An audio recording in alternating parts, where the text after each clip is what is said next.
Bismillahirrahmanirrahim. Assalamualaikum warahmatullahi wabarakatuh. Perkenalkan, nama saya Muhammad Rizky Maulana dengan nomor induk mahasiswa 10060319104 dari kelas Farmasi C. Di sini saya akan menjelaskan tentang materi surfaktan mengenai prinsip HLB, Gibbs adsorption, dan potensial zeta. Sebelum masuk ke materi, saya akan menjelaskan dulu apa itu surfaktan.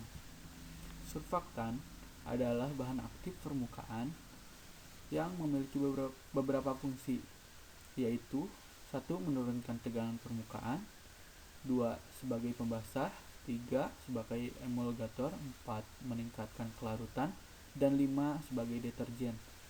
Sifat aktif ini diperoleh dari sifat ganda molekulnya atau yang biasa kita sebut amfifilik. Nah, ini dia struktur surfaktan. Surfaktan memiliki kepala dan ekor, di mana kepala bersifat hidrofilik dan ekor bersifat hidrofobik atau tidak menyukai air. Kita masuk ke materi. HLB atau hydrophilic lipophilic balance adalah ukuran keseimbangan hidrofilik lipofilik dari suatu zat aktif permukaan, di mana semakin tinggi suatu HLB, maka zat tersebut semakin hidrofil. Sebaliknya, semakin rendah suatu HLB, maka zat tersebut semakin hidrofob.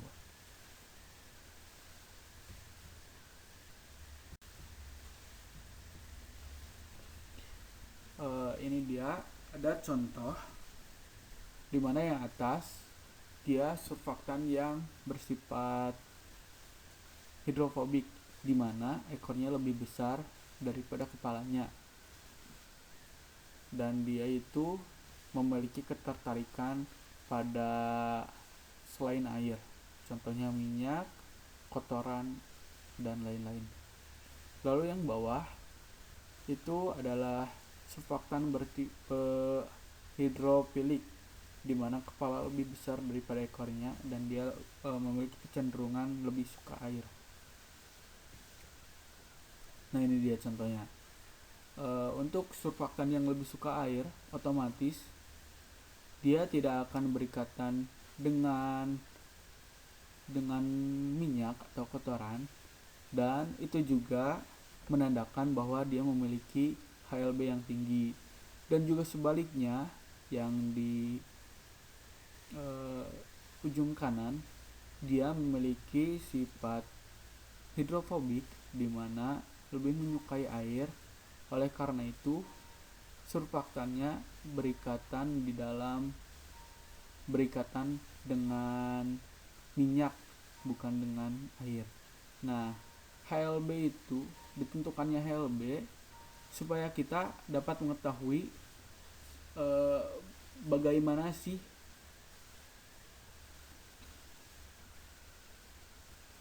komposisi surfaktan yang baik untuk ditemukannya surfaktan yang seimbang, di mana kepala dalam air dan ekor dalam kotoran, contohnya minyak. Ada juga kisaran HLB dan penggunaannya. Yang pertama yaitu nilai HLB-nya 4-6 yang digunakan sebagai pengemulsi untuk air dan minyak, lalu 7-9 sebagai senyawa pembasah, 8-18 sebagai pengemulsi untuk minyak dalam air, 10-18 sebagai solubilizer, 13-15 sebagai deterjen. Contoh surfaktan yang bersifat hidrofobik atau tidak menyukai air yaitu SPAN 80. Kisaran HLB-nya setahu saya dia adalah 4,3. Dan untuk surfaktan yang bersifat hidrofilik, contohnya adalah twin 80. Ada juga cara menghitung HLB. Yang pertama adalah substitusi, yaitu menghitung parameter yang diketahui mengenai HLB dan gramnya, jumlah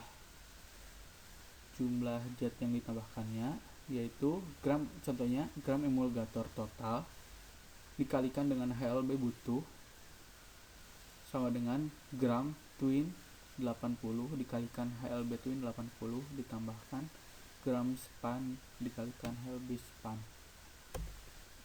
Yang kedua ada cara aligatif, yaitu dengan pengurangan dan pengkalian dengan gram emulgator.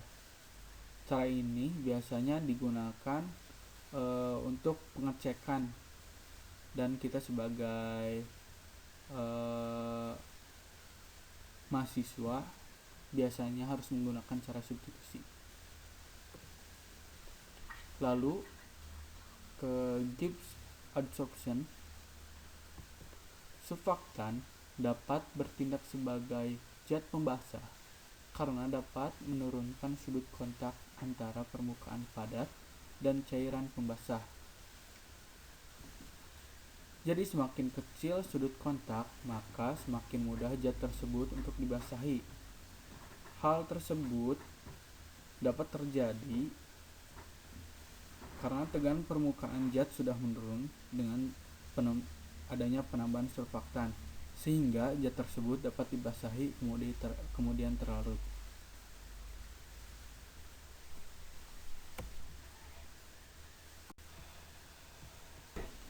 Contohnya, misalkan ada suatu permukaan dari padatan, dia ditetesi oleh air, lalu si air itu tidak akan langsung membasahi seluruh permukaan, melainkan menjadi gumpalan atau bulatan, dan itu tuh memiliki sudut kontak, contohnya pada gambar. Nah, agar mempermudah, misalkan si permukaan padat itu memiliki lapisan lilin, otomatis lilin tidak bisa berikatan dengan air. Nah, oleh karena itu harus ditambahkannya surfaktan agar si air bisa berikatan dengan lilin.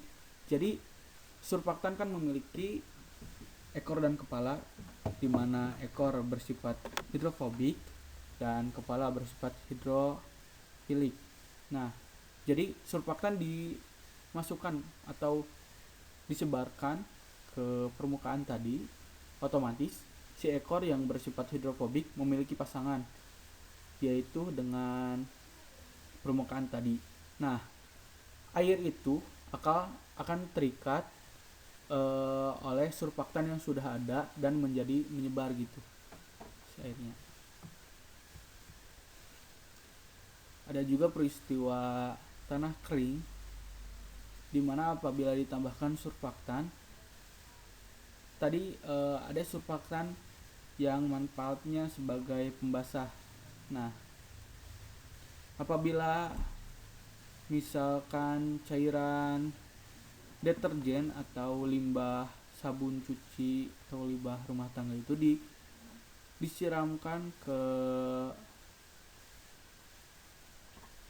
tanah kering tersebut, maka tanah kering tersebut akan menjadi lembab dan tanah kering tersebut akan terlihat sangat tidak kering lagi, maksudnya dikarenakan terjadi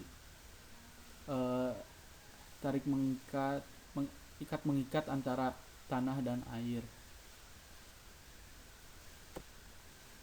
Lalu potensial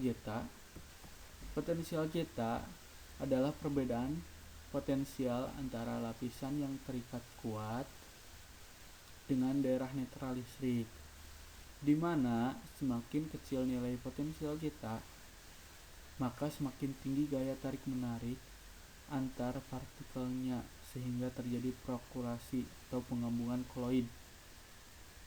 Dan sebaliknya, semakin tinggi nilai potensial zeta, maka semakin rendah gaya tarik-menarik antar partikelnya. Jadi, untuk menghindari terjadinya fluktuasi atau penggabungan koloid menjadi satuan koloid yang besar, maka kita harus merendahkan nilai potensial zetanya. Mungkin cukup sekian presentasi dari saya. Kurang lebihnya mohon maaf. Terima kasih atas perhatiannya. Billahi taufiq wal hidayah. Wassalamualaikum warahmatullahi wabarakatuh.